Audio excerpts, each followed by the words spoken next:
ପାଖରେ ଧନ ଥିବ, ସମୟ ଥିବ, ସମ୍ପତ୍ତି ଥିବ, ସବୁ କିଛି ଥିବ, ହେଲେ ଜଗାର ଯଦି ଡାକରା ନ ଆସିବ ଆପଣ ଯେତେ ଚାହିଁଲେ ବି ତା ମାଟିକୁ ଯାଇପାରିବେନି।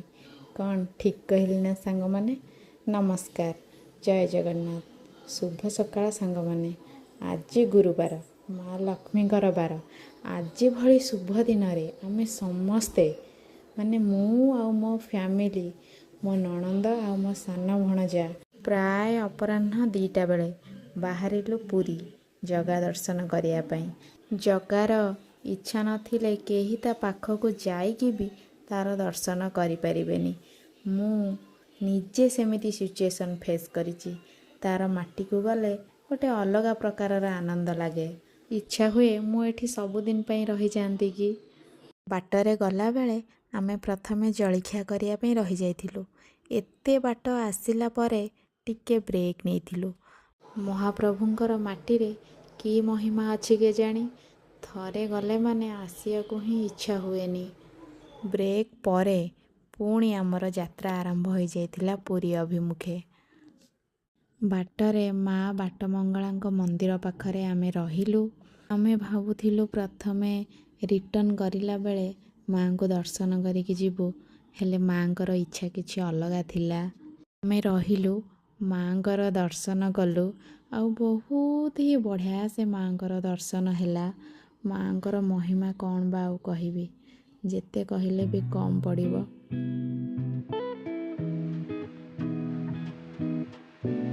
ରାସ୍ତାରେ ଛୁଆମାନଙ୍କର ଢେର ସାରା ମଜାମସ୍ତି ସହିତ ଆମେ କେତେବେଳେ କଥା ହଉ ହଉ ଯାଇ ପହଞ୍ଚି ଯାଇଥିଲୁ ଜଗାର ମାଟିରେ, ମାନେ ଜଗନ୍ନାଥ ଧାମ ଆମ ପୁରୀରେ। ପ୍ରଥମେ ଆମେ ବିଚ୍ ଯିବୁ ବୋଲି ପ୍ଲାନିଂ କଲୁ। ସମୟ ହୋଇଯାଇଥିଲା ପ୍ରାୟ ସନ୍ଧ୍ୟା 5ଟା ପାଖାପାଖି। ଭାବିଥିଲୁ ବିଚ୍ରେ ଢେର ସାରା ସମୟ ବିତେଇବୁ ବୋଲି। ବିଚ୍ରେ ପହଞ୍ଚି ସେଠାରେ ଗୋଟେ ଚେୟାର ବୁକ୍ କରିଲୁ। ପ୍ରଥମେ ମୋ ପୁଅକୁ ସେଠି ଖୁଆଇଦେଲି। ବେଳାଭୂମି ଗୋଟେ ଏମିତିକା ଜାଗା, ଆପଣ ଯେତେ ଥର ଆସନ୍ତୁ, ବେଳାଭୂମି ତ ସମସ୍ତଙ୍କୁ ଭଲ ଲାଗେ। କ'ଣ ଅଛି କେଜାଣି ଏଇ ବେଳାଭୂମିରେ? ବେଳାଭୂମିକୁ ଆସିଲେ ମୋ ଭିତରେ ଥିବା ସେ ଛୋଟ ଛୁଆଟି ପୁଣି ଜାଗି ଉଠେ। ଇଚ୍ଛା ହୁଏ ଏଇଠି ରହିଯାଆନ୍ତି କି। ସମୁଦ୍ରର ସେ କଳକଳ ଆୱାଜ, ସେ ଥଣ୍ଡା ଥଣ୍ଡା ପବନ ଆଉ ଗୋଡ଼ରେ ଲାଗି ଯାଉଥିବା ସେ ବାଲି ଭାରି ଭଲ ଲାଗେ ମୋତେ। ମୋ ପୁଅ ପାଇଁ ଏସବୁ କିଛି ନୂଆ ଥିଲା। ଆଉ ସେ ପାଣି, ଲହଡ଼ି, ଢେଉ ଏସବୁ ଦେଖିକି ସେ ବହୁତ ଖୁସି ହେଇଯାଉଥିଲା। ତା'ର ଖୁସିକୁ ଆପଣମାନେ ସମସ୍ତେ ଦେଖିପାରୁଥିବେ, ସେ କେତେ ଖୁସି ଅଛି। ସମୁଦ୍ର କୂଳର ସେ ଲହଡ଼ି ପାଦକୁ ଛୁଇଁ ଯାଉଥିଲା। ଆମେ ସମସ୍ତେ ମା ଛୁଆ ସେ ଲହଡ଼ିକୁ ଉପଭୋଗ କରୁଥିଲୁ। ଢେର ସାରା ଫଟୋ, ଭିଡ଼ିଓ, ସ୍ମୃତି ସାଉଁଟି ନେଇଥିଲୁ। ପରେ ଏସବୁ ଦେଖିଲେ ଭାରି ଖୁସି ଲାଗିବ। ଏତେ ସାରା ସମୟ ମସ୍ତି ପରେ ଫେରିବାକୁ ଇଚ୍ଛା ହିଁ ନଥିଲା, ହେଲେ ସନ୍ଧ୍ୟା ହେବାରୁ ଆମେ ରିଟର୍ଣ୍ଣ କଲୁ।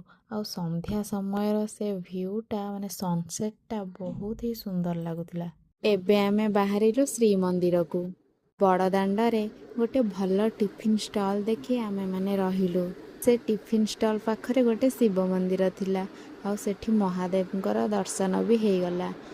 ଆଉ ଏପଟେ ମୋ ଭଣଜା ନେଇ ଆସିଛି ଗରମା ଗରମ କକଲେଟ୍, ତା ସହିତ ଗରମା ଗରମ ଭେଜିଟେବୁଲ ରୋଲ୍। ମନ୍ଦିର ପାଖରେ ପାତି ମାଙ୍କଡ଼ ଥିଲା, ଯେଉଁ ତାକୁ ଦେଖିକି ମୋ ପୁଅ ମାନେ କହୁଛି ମୁଁ ଯାଇ ସେ ମାଙ୍କଡ଼କୁ ଧରିବି। ଆଉ ସେ ମାଙ୍କଡ଼ ଆମକୁ ବହୁତ ଡିଷ୍ଟର୍ବ କରୁଥିଲା।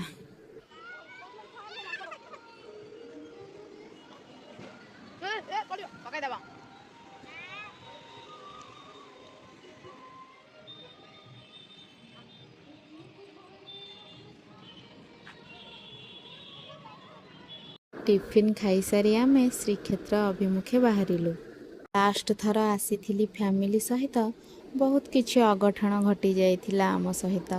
4 ଘଣ୍ଟାର ମନ୍ଦିର ଭିତରେ ଅପେକ୍ଷା ପରେ ବି ଜଗା ଦର୍ଶନ ଠିକ୍ସେ କରିପାରିନଥିଲି। ସେଥିପାଇଁ ମୋ ମନ କଥା ବୁଝିପାରି ଜଗା ଡାକିକି ଆଣିଛି, ଡୋରି ଲଗେଇଛି। ମୋତେ ଜଣା ନାହିଁ ମୁଁ ମହାପ୍ରଭୁଙ୍କୁ ଦେଖିପାରିବି ନା ନାହିଁ, ହେଲେ ମୋ ଭିତରେ ଗୋଟେ ବିଶ୍ୱାସ ଅଛି, ଏଥର ମୁଁ ମହାପ୍ରଭୁଙ୍କୁ ନିଶ୍ଚିନ୍ତ ଭାବେ ଭଲରେ ଦେଖିବି। ମନ୍ଦିର ଭିତରେ ଆମେ ପହଞ୍ଚି ଯାଇଥିଲୁ। ଆଉ ଏପଟେ ଇଏ ଲାଇନରେ ଠିଆ ହେଇଯାଇଛନ୍ତି ଫୋନ୍ ଆଉ ବ୍ୟାଗକୁ ରଖିବା ପାଇଁ। ଆଉ ସେତିକି ସମୟ ଭିତରେ ଏପଟେ କିଛି ଫଟୋ ଆଉ ଭିଡ଼ିଓ ସୁଟ୍ କରିନେଲି। ତାପରେ ଆମେ ସମସ୍ତେ ମନ୍ଦିର ଭିତରକୁ ଗଲୁ। ମନ୍ଦିର ଭିତରେ ବହୁତ ଲୋକ, ବହୁତ ଭିଡ଼ ହେଇଥିଲା ତା ଭିତରେ। ମାନେ ମୋ ଝିଅ ପୁରା ଗରମରେ ପୁରା ସେ ସାନ୍ଦି ହେଇଗଲା ମନ୍ଦିର ଭିତରେ। ମୁଁ କହୁଥାଏ, ପ୍ରଭୁ କି ପରୀକ୍ଷା ନେଉଛ ଆମର। ମାନେ ବିଶ୍ୱାସ କରିବେନି, ମୁଁ ମୋର ନିଜର ଅନୁଭବ କହୁଛି।